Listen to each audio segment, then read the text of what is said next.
இப்ப என்ன சொல்றாங்கன்னா make from India, make from India to the global, அந்த மாதிரியான பொருளாதாரத்துக்கு நம்ம மாறிட்டோம். கடந்த 3 குவார்டர்களாக ஓகே கன்சிஸ்டண்டா 7.5% மேல நம்ம வந்து பெர்ஃபார்ம் பண்ணிட்டு இருக்கோம்.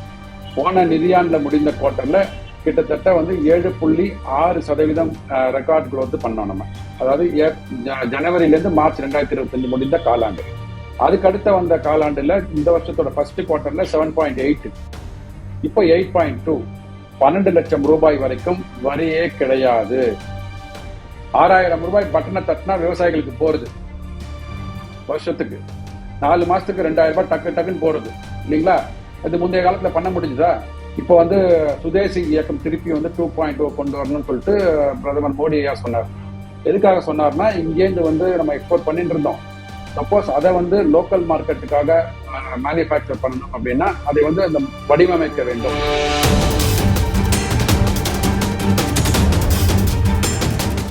எதிர்வினை நிகழ்ச்சி வாயிலாக ஸ்ரீடிவி நேயர்களை சந்திப்பதில் அளவு கடந்த மகிழ்ச்சி.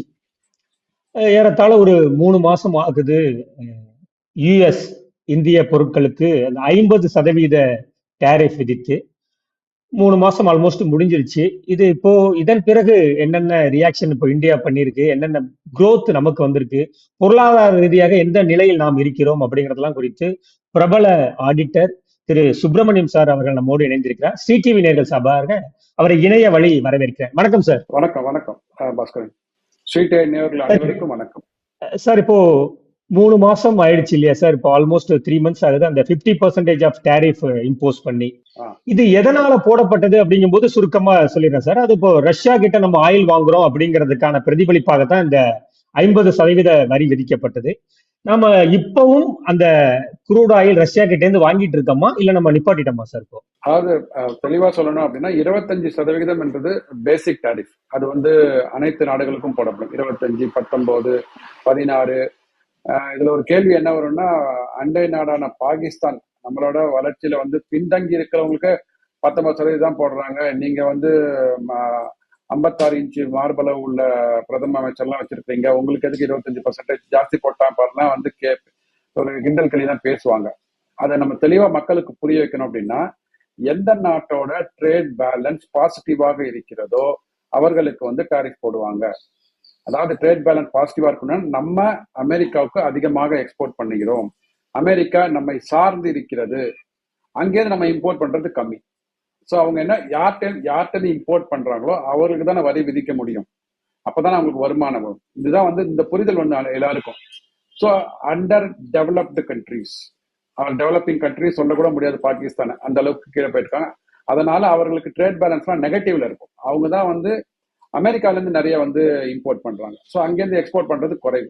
அதனால டாரிஃப் போட்டும் பிரயோஜனம் இல்லை. நீங்க 100% டாரிஃப் போட்டுக்கோங்களேன், யார் வாங்க போறாங்க அங்கேருந்து இல்லைங்களா? ஸோ அதனால எந்த நாடு அமெரிக்காவுக்கு நிறைய எக்ஸ்போர்ட் பண்றதோ அவர்களுக்கு டாரிஃப் போடுவாங்க. அதனால நமக்கு 25%.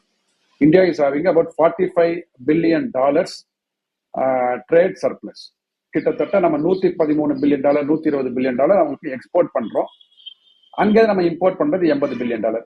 சராசரியாக $40-45 பில்லியன் நம்ம ட்ரேட் சர்ப்ளஸ் வச்சுருக்கோம். இதை வந்து அவர் பார்த்துட்டாரு. யாரு? நம்ம ட்ரம்ப் ஐயா. எப்படி வந்து நமக்கு பின்னாடி இருக்க பொருளாதாரத்துல வந்து பின்னாடி இருந்த இந்தியா 11வது இடத்துல இருந்து இன்னைக்கு 5ல வந்து 4ல வந்து இன்னும் ஒரு 1-2 வருடங்கள்ல 3வது பொருளாதாரம் போறாங்க. இப்படியே விட்டோம்னா நம்ம அடிச்சு மேல போயிடுவாங்களே, என்னடா பண்ணலாம்? போடு டாரிஃப் 25%. சரி, இது எப்படி வந்து அவர்களுக்கு வந்து இவ்வளவு ப்ராப்ளங்கள் வருது உலகத்துல? கொரோனா தாக்கத்துல இருந்து வெளில வராங்க.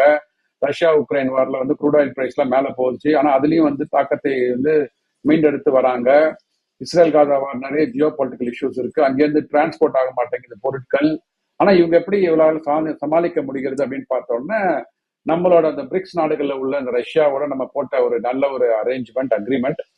ரஷ்யா உக்ரைன் வாருக்கு அப்புறம் நம்ம வந்து லோக்கல் கரன்சில வாங்க ஆரம்பிச்சிட்டோம். அதாவது ரூபல்ல வந்து க்ரூட் ஆயில வாங்க ஆரம்பிச்சிட்டோம்.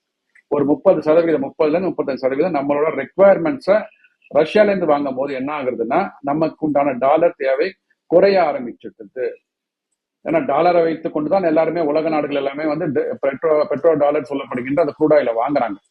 நம்ம அதை குறைச்சிட்டதுனால என்ன ஆச்சுன்னா, உங்களுக்கு இந்த பிளக்சுவேஷன் யூஎஸ் டாலருக்கும் ருப்பிக்கும் உண்டான பிளக்சுவேஷன் பாத்தீங்கன்னா ஒரு 85 to 90 ரூபாய்க்குள்ளதான், 83 to 90 ரூபாய் இதுக்குள்ளதான் மெயின்டைன் பண்ணிட்டு இருக்கோம். நம்ம தாண்டி பாத்தீங்கன்னா நம்ம ரஷ்யால இருந்து குரூட் ஆயில வந்து கணிசமான விலைக்கு வாங்குறோம். உள்நாட்டுல உற்பத்தி ஜாஸ்தி பண்ணிருக்கோம். எலக்ட்ரிக் வெஹிக்கிள்ஸோட யூஸ் பயன்பாடு ஜாஸ்தி பண்ணியிருக்கிறோம். அப்படிலாம் வரும்போது இதன் பயனாக பெட்ரோல் டீசல் நம்ம நாட்டுல வந்து மக்களுக்கு வந்து இது பண்றாங்க இல்லையா, விற்கிறார்கள் இல்லையா, அதனோட ரேட்டுமே பாத்தீங்கன்னா பிளாட்டா வச்சிருக்கோம். அப்படியே ஒரு 4-5 வருடங்களா பிளாட்டா வச்சிருக்கோம்.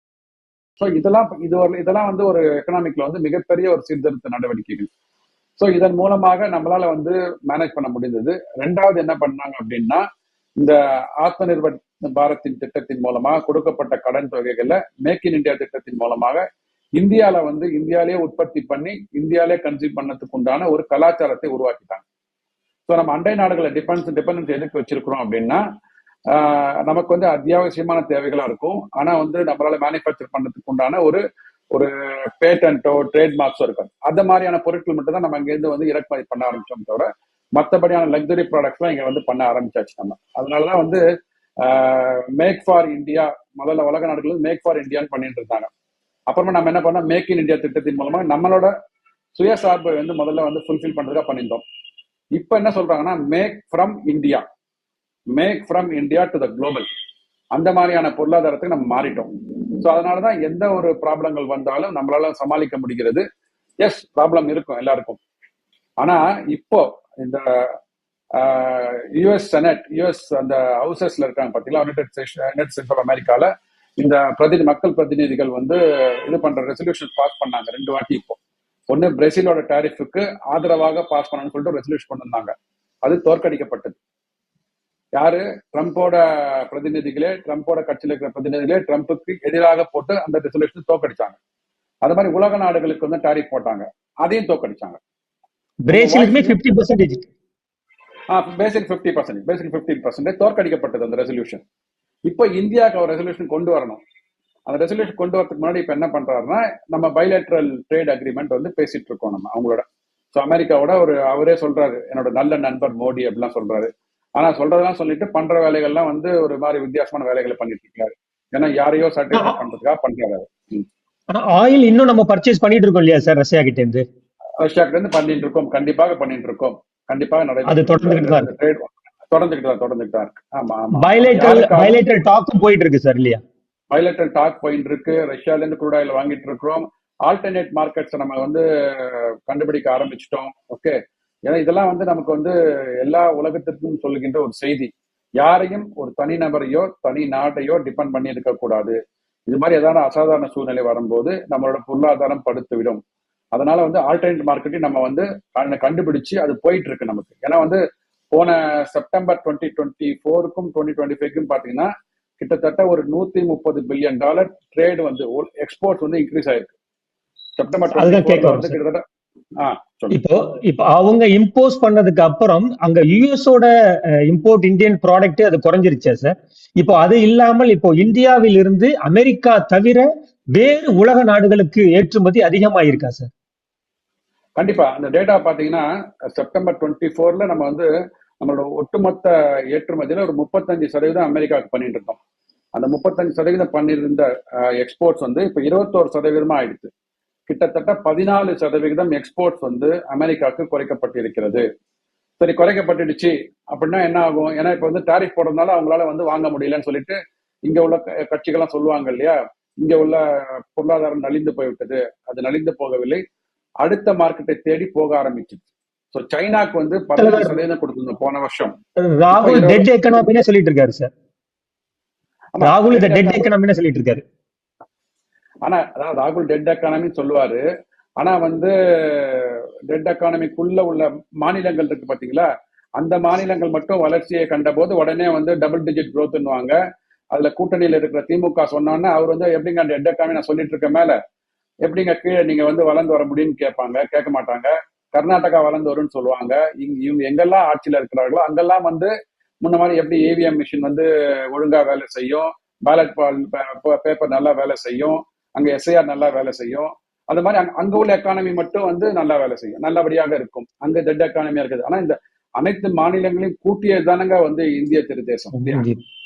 சோ எப்படி வந்து ஒரு பார்ட்டோ இல்ல 2-3 பார்ட்டுகளோ வந்து ஒழுங்கா இயங்காம மற்ற மாநிலங்கள் எப்படி இயங்க முடியும்? இது கொஞ்சமாவது அவங்களுக்கு தெரியணும் இல்ல. செகண்ட் குவார்டர்ல ஜிடிபி growth 8.20% சொல்லிட்டு இப்போ ஒரு நியூஸ் கூட வந்தது சார். அதுதான் சரி. இப்போ கடந்த 3 குவார்டர்களாக ஓகே கன்சிஸ்டண்டா 7.5% மேல நம்ம வந்து பெர்ஃபார்ம் பண்ணிட்டு இருக்கோம். போன நிதியாண்டுல முடிந்த குவார்டர்ல கிட்டத்தட்ட வந்து 7.6% ரெக்கார்ட் growth பண்ணோம் நம்ம. அதாவது ஜனவரில இருந்து மார்ச் 2025 முடிந்த காலாண்டு. அதுக்கு அடுத்த வந்த காலாண்டுல இந்த வருஷத்தோட ஃபர்ஸ்ட் குவார்டர்ல 7.8, இப்போ 8.2. இதெல்லாம் எப்படி சாத்தியமாகுதுன்னு பாத்தீங்கன்னா அப்கோர்ஸ் நம்ம வந்து ரூரல் எக்கானமியை வந்து வளர்த்து விட வேண்டும், வளர்ச்சி அங்கதான் இருக்குன்னு சொல்லிட்டு கடந்த ஒரு 5-6 ஆண்டுகளாகவே பாத்தீங்கன்னா கட்டமைப்புகளை உருவாக்குவதற்கு அனைத்து கிராமப்புற வேலை வாய்ப்பு திட்டங்கள், டிஜிட்டல் பாரத் மூலமாக லாஸ்ட் மைல் கனெக்டிவிட்டி எல்லாருக்கும் பண்ணினதுனால நம்மளோட பொருளாதாரத்தில் நீங்க என்ன நடவடிக்கைகள் எடுத்தாலும் அது வந்து கடைசியில இருக்கிற கடைக்கோடியில இருக்கிற கன்னியாகுமரியில இருந்து காஷ்மீர் வரைக்கும் போய் சேருது. ஸோ குறைஞ்சபட்சம் ஒரு 10 அல்லது 11 லட்சம் கோடிகள் வருடம் கட்டமைப்புகளுக்காக வந்து செலவு பண்றாங்க. அதுக்கப்புறம் இந்த போன பிப்ரவரி, அதாவது இந்த நிதியாண்டுக்கு உண்டான மத்திய நிதிநிலை அறிக்கை வந்து தாக்கல் செய்யும் போது பிப்ரவரி மாசம் அனைத்து இண்டிவிஜுவல் டாக்ஸ் பேயர்ஸ் இருக்கிறாங்க இல்லையா, தனிநபர் வருமானம் 12 லட்சம் ரூபாய் வரைக்கும் யாருக்கெல்லாம் வந்து வருமானம் இருக்கிறதோ நியூ டாக்ஸ் ரெஜிம்ல அவங்க வந்து அவுட் பண்ணி உள்ள போனாங்கன்னா 12 லட்சம் ரூபாய் வரைக்கும் வரியே கிடையாது. ஸ்லாப்ல அப்சல்யூட் சேஞ்ச் பண்ணிட்டாங்க. இது வந்து நீங்க சம்பளம் வாங்கி வேலை செய்யறீங்கன்னா 12.25 லட்சம் ரூபாய் இருக்கும், 75,000 ரூபாய் ஸ்டாண்டர்ட் டிடக்ஷன் கொடுப்பாங்க. ஸோ இப்போ வந்து அனைத்து குடும்பங்களும் பாத்தீங்கன்னா ஹஸ்பண்டும் வேலைக்கு போறாங்க, ஒய்ஃபும் வேலைக்கு போறாங்க. ஸோ 24 லட்சம் ரூபாய் வரைக்கும் ஒரு குடும்ப வருமானம் இருக்குது அப்படின்னா அவர்களுக்கு அந்த நியூ டாக்ஸ் ரெஜிம் ஒரு பைசா வரி கிடையாது. ஸோ அதனால என்ன சொல்றாங்க அப்படின்னா அரசாங்கத்துக்கு வருகின்ற பணம் 1 லட்சம் கோடி ரூபாய் குறையும். இது நஷ்டம் இல்லை, இது நம்ம தெளிவா புரிஞ்சுக்கணும். அரசாங்கம் என்ன சொல்றாங்கன்னா எனக்கு வரப்போற 1 லட்சம் கோடி ரூபாய் இந்த டாக்ஸ் மூலமா வரப்போறத நான் உங்க கையில கொடுக்குறேன். நீங்க வந்து உங்களுக்கு தேவை என்ன தேவையோ அது வந்து 2 வீலரா இருக்கலாம், 3 வீலரா இருக்கலாம், 4 வீலரா இருக்கலாம், அடுத்த கட்ட பையனை வந்து படிக்க வைக்கிறதுக்கு ஹையர் எஜுகேஷனுக்கு அனுப்பணும் அப்படின்னா அதற்குண்டான தேவைகளுக்கு பணம் வேணுன்ற போது பர்ச்சேசிங் பவரை இந்த சேவிங்ஸ் மூலமாக உங்க கையில கொடுக்குறோம். நீங்க அதை வைத்துக் கொண்டு உங்க வாழ்வை வந்து அடுத்த கட்டத்துக்கு நகர்த்தி கொண்டு போங்க. இது என்ன ஒரு கான்பிடன்ஸ், ஏன் இந்த மாதிரி திட்டத்தை கொண்டு வர முடிஞ்சது அப்படின்னா இன்னைக்கு உங்க கையில கொடுக்கப்பட்ட பணம் அதன் மூலமாக நீங்க வாங்க போகின்ற பொருட்களோ இருக்கட்டும், சேவைகளோ இருக்கட்டும், அதன் மூலமாக கட்டப்படுகின்ற ஜிஎஸ்டி, இன்கம் டாக்ஸ் அரசு கஜானாக்கு கரெக்டா வருதுங்க. அதுதான் மிக முக்கியம். இன்னொன்னு அந்த பணத்தின் மூலமாக மத்திய அரசாங்கம் ஒரு திட்டத்தை கொண்டு வராங்க, மானியங்களை மக்களுக்கு கொடுக்குறாங்கன்னா அது வந்து கரெக்டா யாருக்கு தேவையோ அவர்களுக்கு உரிய நேரத்தில் உரிய பணம் கொடுக்கப்படுகிறது. 6,000 ரூபாய் பட்டனை தட்டினா விவசாயிகளுக்கு போறது, வருஷத்துக்கு 4 மாசத்துக்கு 2,000 ரூபாய் டக்குன்னு போறது இல்லைங்களா? அது முந்தைய காலத்துல பண்ண முடிஞ்சுதா? சோ அப்ப வந்து பணம் எங்க இருக்கு, எங்க போறது, அது எப்ப நமக்கு திரும்பி வரும்ன்றத தெரிஞ்சதுனால ஒரு பொருளாதாரத்துல ஒரு நல்ல ஒரு முடிவுகளை எடுக்க முடிந்தது. சரி, இப்போ நீங்க சொன்னீங்க இன்ஃப்ராஸ்ட்ரக்சருக்கு கிட்டத்தட்ட கன்னியாகுமரியில இருந்து காஷ்மீர் வரைக்கும் 11 லட்சம் கோடி செலவு பண்ணிருக்கிறதா சொல்லிங்க. இதன் மூலமாக அரசு அதை எப்படி சார் அவங்களுக்கு திரும்பி ரிட்டர்னா எப்படி கிடைக்குது சார்? இந்த 11 லட்சம் கோடியை இன்ஃப்ராஸ்ட்ரக்சர் மட்டுமே செலவு பண்றாங்க, அது ரிட்டர்னா கவர்மெண்ட்டுக்கு எப்படி வருது சார்? கவர்மெண்ட்டுக்கு வந்து நேரடியாக வராது. எப்படி வரும் அப்படின்னா இந்த கட்டமைப்புகளை போடுறாங்க அப்படின்னா அந்த கட்டமைப்புகளை உபயோகப்படுத்தி நிறைய தொழிற்சாலைகள் தொடங்கப்படும். ஃபாரின் டைரக்ட் இன்வெஸ்ட்மெண்ட், புது கம்பெனிகள் வந்து நம்மள்ட்ட நேச்சுரலா பாத்தீங்கன்னாலே வந்து இங்க வந்து சோசியலி செக்யூர்டு கண்ட்ரி. இங்க வந்து உங்களுக்கு பெரிதாக வந்து அமைதிக்கு குந்தகம் விளைவிக்கின்ற பாதகரமான நடவடிக்கைகள்லாம் நடப்பதற்கு வாய்ப்புகள் இல்லை. சரிங்களா? அப்படி இருக்கும்போது அவங்களோட இன்வெஸ்ட்மெண்ட்ஸ் இங்க கொண்டு வந்து போட்டா இங்க தரமான லேபர்ஸ் இருக்கிறாங்க, ஸ்கில்டு ஒர்க் ஃபோர்ஸ் இருக்கு, தரமான பொருட்களை மேனுஃபேக்சர் பண்ணதுக்குனான டெக்னாலஜி இங்க இருக்கு, எஜுகேஷன் நல்லா இருக்கு, இங்கிலீஷ் ஸ்பீக்கிங் கண்ட்ரி. ஸோ இப்படிலாம் வரும்போது அவங்களோட முதலீடு வந்து இங்க பாதுகாப்பாக இருக்கும். ஸோ முதலீடு வரணும்னா என்ன பண்ணுவாங்க, அவங்க சீ போர்ட் இருக்கணும், ஏர்போர்ட் இருக்கணும், ரோட் டிரான்ஸ்போர்ட் இருக்கணும். இதுக்கெல்லாம் நீங்க கட்டமைப்புகளை அரசாங்கம் தானே செலவு பண்ண முடியும் இல்லைங்களா? அரசாங்கம் செலவு பண்ணது பார்த்து கொண்டு அவங்க என்ன பண்றாங்கன்னா இதுக்காக புதிய கம்பெனிகள் வரும்போது அங்க வேலை வாய்ப்புகள் உருவாக ஆரம்பிக்கும். இந்த வேலை வாய்ப்புகளை உருவாக்குறதுனாலதான் பாத்தீங்கன்னா இங்கேருந்து வந்து ஏற்றுமதியும் ஜாஸ்தியா இருக்கு. நான் குறிப்பா சொன்ன மாதிரி September 24 to September 25 despite problems in the geopolitics, Trump tariff போட்டதை தாண்டி நம்ம வந்து $130 பில்லியன் எக்ஸ்போர்ட் பண்ண முடிந்தது என்றால் மேலை நாடுகளுக்கு நம்ம இந்தியா மேல உள்ள வைத்த நம்பிக்கை, அந்த நம்பிக்கையின் மூலமாக நிறைய தொழிற்சாலைகள் வந்து அதன் மூலமாக வேலை வாய்ப்புகள் பெறுகிறது. வேலை வாய்ப்பு வந்தா என்ன ஆகும்? உங்களுக்கு இங்க வாங்கும் தன்மை ஜாஸ்தியாகும். வாங்கும் தன்மை ஜாஸ்தியா இருப்போது இங்க விற்கின்ற பொருட்களோட விலை வந்து அதன் மூலமாக கிடைக்கின்ற வரி திருப்பி அரசாங்கத்துக்கு கஜானாக்கே போகும். இதுதான் வந்து நிர்மலா சீதாராமன் நிறைய பட்ஜெட் பிரசன்டேஷன் சொல்லும் போது என்ன ஆகுனா, நாங்க இன்னைக்கு ₹1 முதலீடு செய்தால் எனக்கு ஒரு 4-5 வருடங்களுக்கு அப்புறமா அது ₹3 எங்களுக்கு ஜிடிபிக்கு திரும்ப வரும். அதனாலதான் கன்சிஸ்டன்டா we are able to score about 7% GDP growth despite other countries, developed countries 1%, 1.5%, 2% grow ஆயிட்டு இருக்காங்க. சரி, இப்போ யுஎஸ் அந்த எக்ஸ்போர்ட் வந்து இந்தியாவோட எக்ஸ்போர்ட் வந்து 2024ல வந்து கிட்டத்தட்ட 35.66% இருந்திருக்கு. ஆமா. ஆஃப்டர் டேரிஃப் இப்ப என்ன ஆயிருக்கு அப்படின்னா அது 2566 ஆயிருக்கு சார். அப்போ Yeah. இந்த கம்பன்சேஷனை எப்படி இந்தியன் எக்ஸ்போர்ட்டர் எப்படி சார் மீட் பண்றாங்க? இதுக்கு கவர்மெண்ட் ஏதாவது ஸ்கீம் ஏதாவது கொடுத்திருக்காங்களா? ஏன்னா இப்போ உடனே இப்படி ஒரு பெரிய இது லாஸ்ன்னு சொல்றதா இல்ல இது எப்படி கம்பன்சேஷன் பண்றாங்க சார் அவங்க எக்ஸ்போர்ட்டர்? ஆமா, ஒண்ணு நம்ம முன்னமே குறிப்பிட்ட மாதிரி ஆல்டர்னேட் மார்க்கெட்டை வந்து ப்ரொடியூசர்ஸ், மேனுஃபேக்சரர்ஸ் அவங்களே வந்து கண்டுபிடிச்சு சைனாக்கு வந்து 5% அதிகமாக எக்ஸ்போர்ட் பண்றாங்க கம்பேர்ட் டு லாஸ்ட் இயர். போன வருஷம் 15% இருந்தது, இந்த வருஷம் 20% ஆயிருக்கு. ஜப்பானுக்கு 5.25% வந்து இப்ப 6.5 ஆயிருக்கு. தாய்லாந்துல 6%, இப்ப 8.5%. பெல்ஜியம்ல 3%, இப்ப 5%. கனடால 2%, 3%. அதர் கண்ட்ரில பாத்தீங்கன்னா ஒரு 5%. இப்படி யூஎஸ்க்கு இழந்த மார்க்கெட்டை 20% இழந்த மார்க்கெட்டை வந்து இப்படி அனைத்து நாடுகளுக்கும் வந்து நம்மளோட ஏற்றுமதி பொருட்கள் போறது.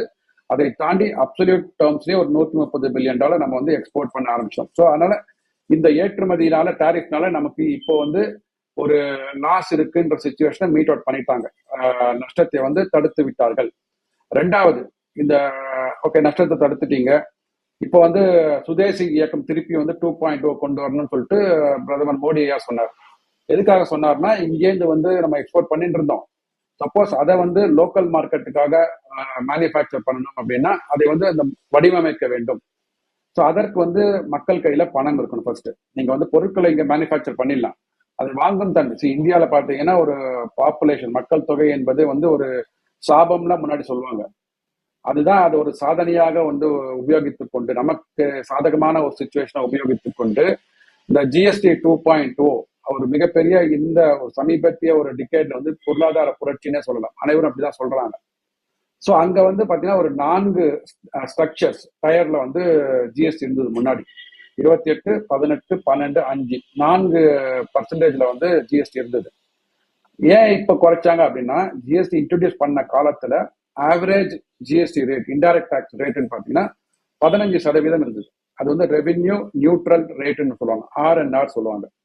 15% கிட்ட இருந்தது. அது வந்து படிப்படியாக குறைந்து வந்து, ஏன்னா நாளடைவில் ஜிஎஸ்டியில் மாற்றங்கள் கொண்டு வந்தாங்க, ஒவ்வொரு ப்ராடக்டா வந்து விலை கொண்டு குறைச்சாங்க. இப்போ அது 11% கிட்ட வந்துட்டு.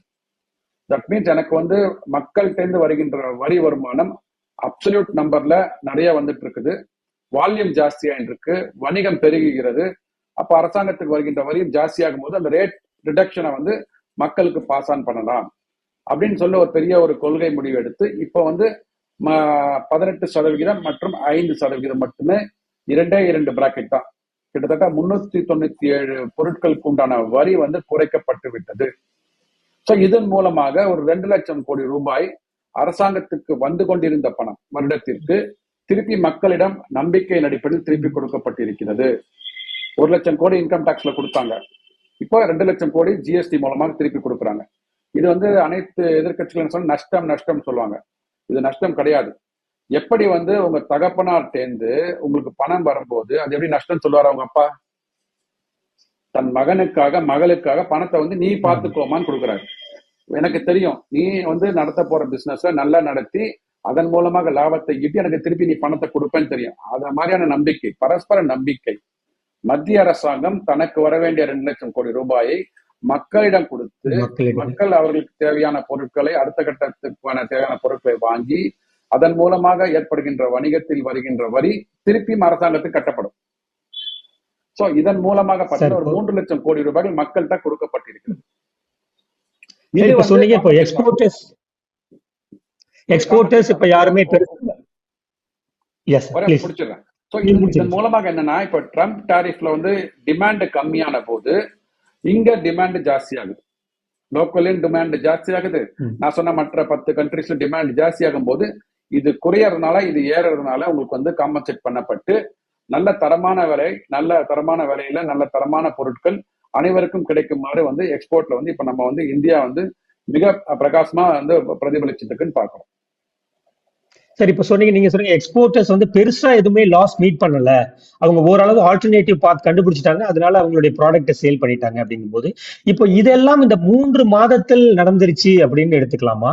இல்ல கடந்த 11 ஆண்டுகளாகவே மோடி அவர்கள் உலக நாடுகளில் எல்லாம் சுற்றுப்பயணம் மேற்கொள்வதன் மூலம் ஒரு நல்ல ஒரு அமிக்கபிள் ரிலேஷன்ஷிப் ஒவ்வொரு நாட்டிலையும் இருக்கு, அதனால இந்த ட்ரேட் உடனே பாசிபிள் ஆச்சு அப்படின்னு எடுத்துக்கலாமா சார்?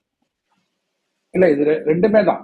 அதாவது கடந்த 10 வருஷமாக இந்தியால என்னெல்லாம் நடக்குது, நாங்க எந்தெல்லாம் மேனுஃபேக்சர் பண்ண முடியும், நாங்க எங்க நாட்டுல என்னென்ன வளங்கள் இருக்கிறது அப்படின்றத போயிட்டு அவர் வந்து ஒவ்வொரு வெளிநாடுகளுக்கும் சென்று, இல்ல வெளிநாட்டு அதிபர்களோ பிரதமர்களோ இங்க வரும்போது அவங்களுக்கு டெமான்ஸ்ட்ரேட் பண்ணி நம்மளோட ஸ்கில் இந்தியா திட்டத்தின் மூலமாக எப்படி வந்து இங்க வந்து ஒரு இளைஞன் வந்து சாதாரணமா ஒரு சின்ன பிசினஸ் ஆரம்பிச்சு மேலை நாடுகளுக்கு எக்ஸ்போர்ட் பண்ண முடியும், இங்க இருக்கிற இன்ஃப்ராஸ்ட்ரக்சர் மூலமாக நாங்க எப்படி இங்க சப்போஸ் உங்களுக்கு இங்க ஃபேக்டரி போடணும்னா எவ்வளவு ஒரு ஈஸ் ஆஃப் டூயிங் பிசினஸ்ல வந்து முன்னாடி எல்லாம் பாத்தீங்கன்னா ஜிஎஸ்டி ஒரு ஈஸ் ஆஃப் டூயிங் பிசினஸ்ல மிகப்பெரிய ஒரு முன்னுதாரணம்.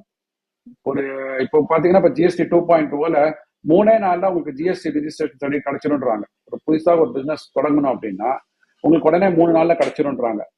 ஸோ இத மாதிரி உங்களுக்கு வந்து இவர் எடுத்த நடவடிக்கைகள் அது மக்களோட மனதுல வந்து இடம்பெற்றதுனாலதான் 3வது முறையாக திருப்பி பிரதம மந்திரியா அவர் உட்கார வச்சிருக்கிறாங்க வச்சுக்கோங்க. ஸோ நமக்கே இங்க தெரியும் போது வெளிநாடுகளுக்கு கண்டிப்பா தெரியும்.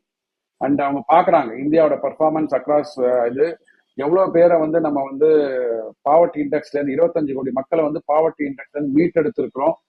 அண்ட் அந்த கொரோனா காலகட்டத்துல பாத்தீங்கன்னா கிட்டத்தட்ட ஒரு 30 லட்சம் கோடி ரூபாய்கள் வந்து மக்களுக்காக கொடுக்கப்பட்டது. ஒரு 5 லட்சம் கோடி ரூபாய் வந்து எம்எஸ்எம்இ சிறு குறு நடுத்தர நிறுவனங்கள் வந்து அந்த ஒரு 6 மாதத்துக்கு வாழ்வாதாரம் இல்லாம இருந்தாங்க பாத்தீங்களா, அவர்களுக்கு என்ன பண்ணணும், உடனே அவங்களுக்கு வந்து ஒரு சின்ன ஒரு கடனை அப்ப வந்து கை கடனை கொடுக்குற மாதிரி கொடுத்து அவங்களுக்கு வட்டி வந்து சாதாரண விலையில கொடுத்து அரசாங்கமே உத்தரவாதம் எடுத்துக்கொண்டு இந்த மாதிரிலாம் வந்து அவங்களுக்கு ஹேண்ட் ஹோல்டு பண்ணி கை கொடுத்து மேல தூக்கி விட்டதுனாலதான் இந்த மாதிரியான காலத்திலையும் வந்து அவர்களால இருந்து மேல எழுந்து வர முடிகிறது.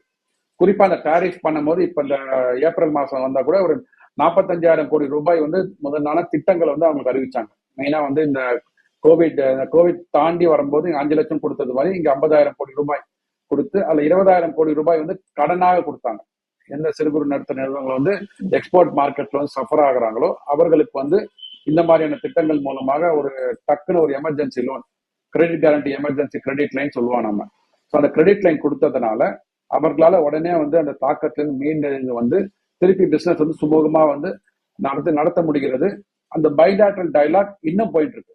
அவருக்கு வந்து வேற வழி இல்லாம ஏதோ ஒரு குச்சியை கையில எடுத்துட்டேன் அதை கீழே போட முடியலன்ற ஒரு இதுல இருக்காரே தவிர தோல்வியை ஒத்துக்கொள்ள முடியவில்லை ட்ரம்பால.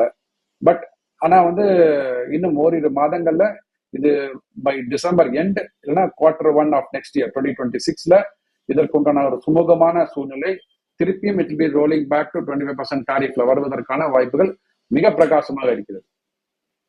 ஆனா அப்படி நீங்க சொல்லக்கூடிய முறையில அந்த 25% மறுபடியும் இந்த 50 வந்து அவங்க ரீகால் பண்ணிட்டு 25% போட்டா கூட நம்மளோட அந்த பிசினஸ் ட்ரேடு அப்படிங்கிறது உலகளாவிய இடத்துக்கு போயிட்டு இல்லையா சார்? இப்ப ஒரே இடத்துல போக்கஸ் பண்ணி அமெரிக்காவுக்கு மட்டுமே கொடுக்கணும்னு சொல்லிட்டு இருந்தாங்க. இப்ப உலகளாவிய சவுத் ஏசியன் கண்ட்ரிஸ் போயிடுச்சு, யூரோப்பியன் கண்ட்ரிஸ் போயிடுச்சு, இன்னும் பல்வேறு நாடுகளுக்குமே நம்ம வந்து பொருட்களை கொண்டு போகக்கூடிய ஒரு சூழலை இந்த ட்ரம்ப் ஏற்படுத்தி கொடுத்துட்டாரு அப்படின்னு பாக்கலாமா சார்? கண்டிப்பா இதுதான் எப்பவுமே ஐ ஓப்பனர் தானுங்க நமக்கு எல்லாமே. அதாவது சோதனைகளை சாதனைகளாக மாற்றணும். அதுல வந்து நம்ம வந்து பாரதம் வந்து அதுல வந்து நம்பர் 1ன்னு சொல்லுவேன்.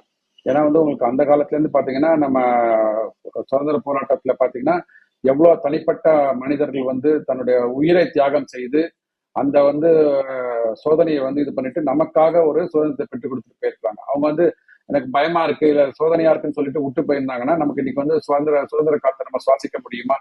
அதுக்கப்புறம் பாத்தீங்கன்னா இப்போ இந்த கொரோனான்னு பாத்தீங்கன்னா இந்த கொரோனால நம்ம எவ்வளவு பட்ட கஷ்டங்கள், அதன் மூலமாக என்னாச்சு நமக்கு அந்த கோவிட் ஊசியை வந்து வித்தின் 3 to 4 months கண்டுபிடிச்சோம். அன்னைக்கு வரைக்கும் நமக்கு யாருக்குமே தெரியாது. அது மாதிரி இந்த சேஃப்டி கிட்ஸ் நம்ம மேனுஃபேக்சர் பண்ணதே இல்லை. உடனே ஒரு 2 மாசத்துல வந்து அதை வந்து கண்டுபிடிச்சு அந்த ஃபார்முலா கண்டுபிடிச்சு சேஃப்டி கிட்ஸை வந்து நம்ம மட்டுமே யூஸ் பண்ணாம உலக நாடுகளுக்கு கோவிட் ஊசியாக இருக்கட்டும், கோவிட் ஊசி தயாரிக்கின்ற எக்யூப்மெண்ட்ஸா இருக்கட்டும், 50 நாடுகளுக்கு மேல நம்ம எக்ஸ்போர்ட் பண்ணோம். ஸோ அந்த என்னைக்காவது ஒரு அசாதாரண சூழ்நிலை வருது அப்படின்னா அதுல கண்டிப்பாக நமக்கு ஆப்பர்ச்சுனிட்டி இருக்கு. If there are any challenges, கண்டிப்பா there is an opportunity for us to find and grow. அதுல வந்து நம்ம தீவிரமா இருக்கோம். நம்மள வந்து அதுல ஈடுபடுவதற்கு அனைத்து மக்களும், குடிமக்கள் 145 குடிமக்களும் தயாரா இருக்கிறாங்க. அதை வழி நடத்துகின்ற என்டிஏ அரசாங்கம் அதுல தயாரா இருக்கிறதுனாலதான் நம்ம வந்து மற்ற நாடுகளை போல வந்து அப்படியே சூம்பி போய் கீழே கீழே உட்கார்ந்துற மாதிரி இருக்கிறோம். சோ இந்த ட்ரம்ப் அவர்களுடைய இந்த 50% டாரிஃப் அப்படிங்கிறது நமக்கு வந்து ஒரு ஆப்பர்ச்சுனிட்டியா தான் இருந்திருக்கே தவிர இது ஒரு சேலஞ்சா இல்ல அப்படின்னு எடுத்துக்கலாம் இல்லையா சார்? கண்டிப்பா. ஏன்னா அதான் சொல்றேன், அவங்க தான் நம்மள்ட்ட இருந்து எக்ஸ்போர்ட் அதிகமாக வாங்கி கொண்டிருக்கிறார்கள். $120 பில்லியன் நம்ம எக்ஸ்போர்ட் பண்ணிட்டு இருக்கோம். அங்கேருந்து வந்து $80 பில்லியன் தான் இங்க இம்போர்ட் பண்றோம். சரிங்களா?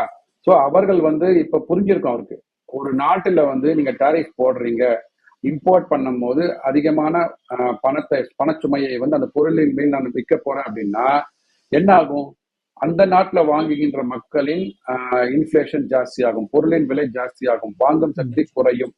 ஏற்கனவே 120% கடன்ல இருக்கிறாங்க. அவங்களோட ஜிடிபியை தாண்டி அவங்க ஜிடிபி $100 அப்படின்னா அவங்க கடன் $120 இருக்கு.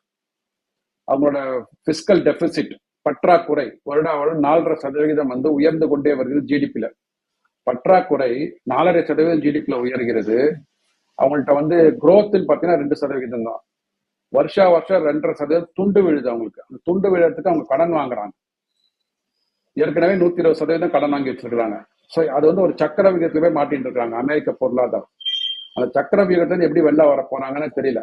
ஸோ இதுல இருந்து வெளில வரதுக்கு என்ன பண்ணிருக்காங்கன்னா, உடனே டாரிஃபை போட்டா வந்து நமக்கு பணம் கிடைச்சிரும். சார், டாரிஃபை போட்டா பணம் கிடைக்கும். அந்த பணத்தை வைத்துக்கொண்டு யார் அந்த பொருளை வாங்க போறான்? உங்க அமெரிக்காவில் உள்ள குடிமகன்கள் தானே வாங்க போறாங்க.